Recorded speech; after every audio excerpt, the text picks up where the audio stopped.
Mahigit 2 oras hindi nadaanan ng mga motorista itong service road ng EDSA Santolan Flyover matapos ng mga aksidente dito sa lugar ang isang close van kanina. Nakatagilid ang isang close van sa service road nang inabutan ng mga tauhan ng MMDA. Nangyari ang aksidente kaninang alas 3:30 na madaling araw. Binabagtas daw ng close van ang northbound lane ng Santolan Flyover nang bumangga ito sa poste ng ilaw. Sa lakas ng impact natumba ang poste. Nalaglag naman sa service road ang close van at tumagilid. Ayon sa isang saksi, may motorcycle taxi rider na tumulong sa driver na makalabas sa close van. Wala naman daw natamong sugat ang driver na patuloy pang hinahanap ngayon ng mga otoridad matapos tumakas. Maagang tumukod ang traffic sa northbound lane ng EDSA Santolan dahil hindi nadaanan ng service road. Pasado alas 5 na ng umaga nang tuluyang maialis ang close van. Lumapit po dito, ganyan na po yung sitwasyon eh. Tapos po, may lumapit po na motorsiklo.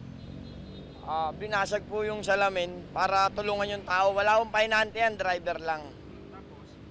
Tapos umalis po yung driver. Tinala na doon sa QCPD Traffic Sector 3 yung close van na naaksidente dito sa lugar at hanggang sa mga oras na ito hindi pa tukoy ng mga otoridad yung driver ng sasakyan.